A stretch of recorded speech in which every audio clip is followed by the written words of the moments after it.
With COVID cases rising, how does that affect our district? Coming shortly. Taking a look at some history, a brand new Throwback Thursday coming up. We have these stories and more coming to you. NHSTV Live starts right now.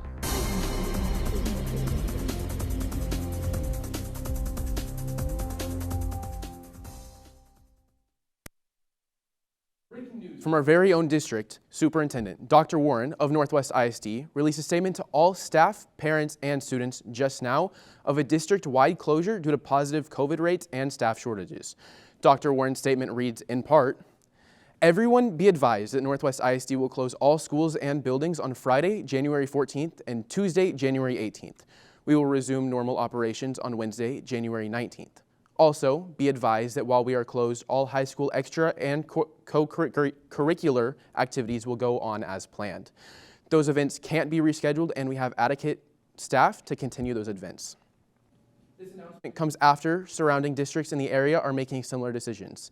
These days will not be remote learning days and will not change our instructional calendar.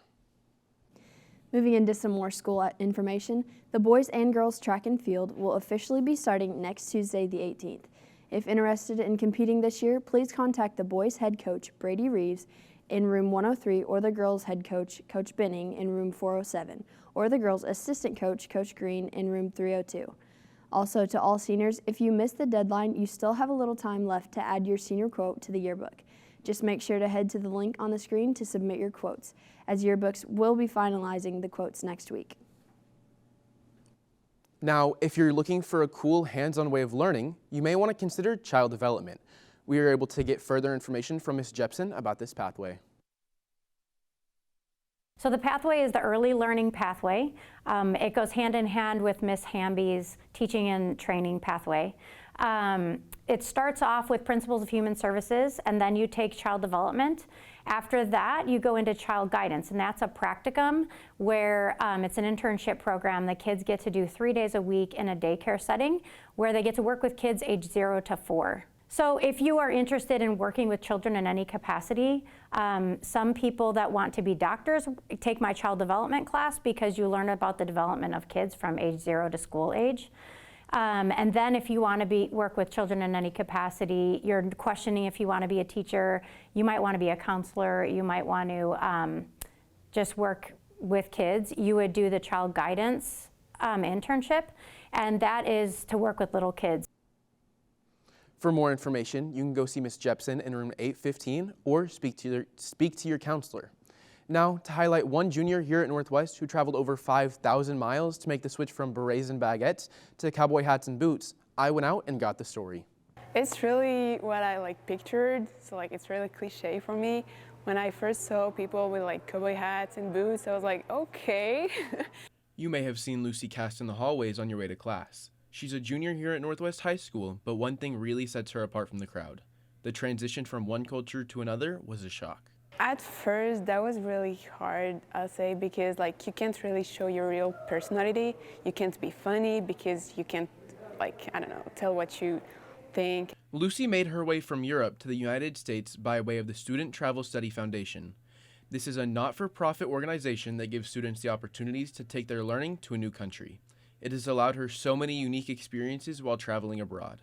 Lucy finds comfort in knowing that she's not alone. I met a lot of exchange students that are in the district, but I'm really close to 3 friends. They're from Finland, Switzerland, and the Netherlands. Lucy is also a part of our track team, but back in France, it was a different story.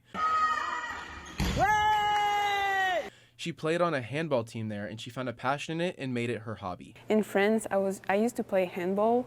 It's like a European sport. It's kind of I'll say soccer, but with the hands, and kind of like basketball too. Lucy's really giving this experience her all, and we are so lucky to have her as a temporary Texan. For NHSTV, this has been Brady Pickett. Thanks, Brady, and we wish Lucy the best of luck as she finishes off the year. This Moving organization forward, is Stu called... has put together an organization in order to help wildlife animals. We got Student Body President Brianna Lee Rodriguez to give some further information. This organization is called the Ones for Wildlife, and it's basically where the students here at Northwest can donate old and clean mascara wands and eyebrow wands as well. You can donate in room 636. It actually started January 10th, but it ends January 21st. If you would like any further information, go to Dr. Woodard in room 636.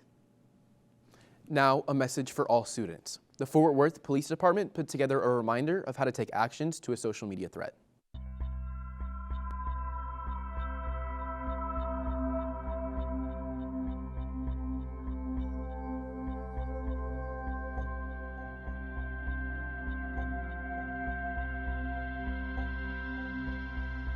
Threats to a school are illegal.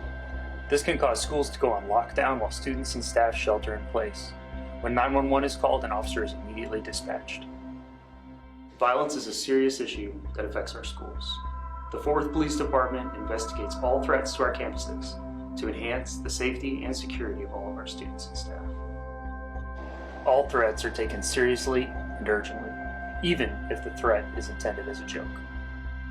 A person commits a school threat when they threaten any action involving violence to any person or property with the intent to place anyone in fear of imminent bodily injury.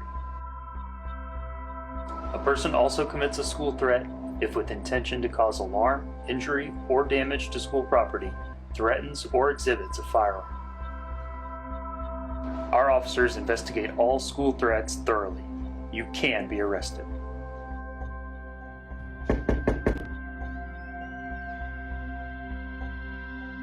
Threats against schools will be prosecuted. It's not a joke, it's not a prank, it's a crime. Think before you post. Together we can all work to end school violence. Stay safe.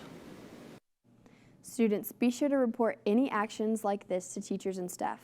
Moving back in time, let's take a look at some throwbacks from the past. Hey Texans, it's Hayden, and welcome to Throwback Thursday. Starting off, today marks the 91st anniversary of the first Mickey Mouse comic strip to ever appear back in 1930.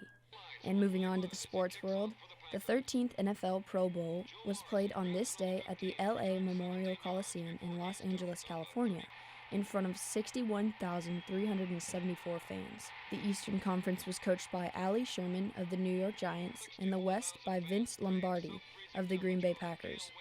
The New York Giants took the trophy, winning 30-20. Moving on to the music world, on this day in 1962, Chubby Checker's song The Twist, a classic credited with starting the twist dance craze, went to #1 in the charts. I know I've broken that dance move out a couple of times. That's all I've got for Throwback Thursday. This has been Hayden Hall for NHSTV. Students, make sure to stay in your second period class today instead of going to Invest. And Texans, be sure to check your email for that additional update on the NISD closure. Have a great Thursday, Texans. This has been NHSTV Live.